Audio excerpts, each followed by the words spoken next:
அண்மை செய்தியை பார்த்துக் கொண்டிருக்கிறோம். HMPV தொற்று பரவல் பாதிப்பு குறித்து சிறப்பு கவன ஈர்ப்பு தீர்மானம் கொண்டு வந்து விவாதிக்க சட்டமன்ற செயலாளரிடம் அதிமுக கடிதம் வழங்கியிருக்கிறது. இதுகுறித்து கூடுதல் விவரங்களோடு இணைகிறார் எமது செய்தியாளர் ராஜகுமாரன். வணக்கம் ராஜகுமாரன், உங்களிடம் இருக்கும் தகவல்கள் சொல்லுங்கள். தமிழ்நாடு சட்டப்பேரவையில் ஆளுநர் உரைக்கு நன்றி தெரிவிக்கும் தீர்மானத்தின் மீதான விவாதம் நாளை தொடங்கி வெள்ளிக்கிழமை வரை நடைபெறுகின்றது. சனிக்கிழமை முதலமைச்சர் பதில் உரை ஆற்ற இருக்கின்றார்.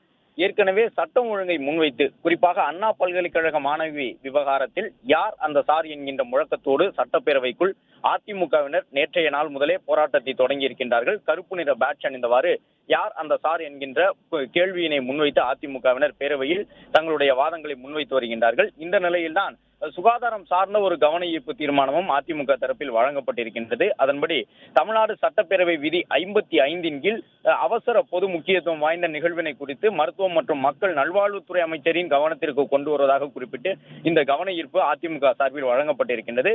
அதன்படி சீனாவில் பரவி வரக்கூடிய HMPV வைரஸ் பாதிப்பு இந்தியாவில் குறிப்பாக பெங்களூரில் 3 மாத பெண் குழந்தை மற்றும் 8 மாத ஆண் குழந்தைக்கு அந்த HMPV வைரஸ் தொற்று உறுதி செய்யப்பட்டுள்ளதாக கிடைத்திருக்கக்கூடிய தகவல் அடிப்படையில் பொதுமக்கள் மிகுந்த அச்சத்திற்கு உள்ளாகி இருக்கக்கூடிய சூழலில் அந்த பதற்ற நிலை குறித்து விவாதிக்க வேண்டும் என்று அதிமுக சார்பில் இந்த கவன ஈர்ப்பு வழங்கப்பட்டிருக்கின்றது.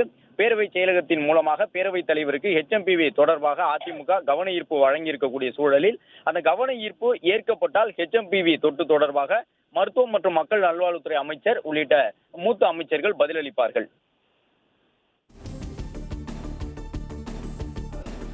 நன்றி ராஜகுமாரன், உங்கள் தகவல்களுக்கு.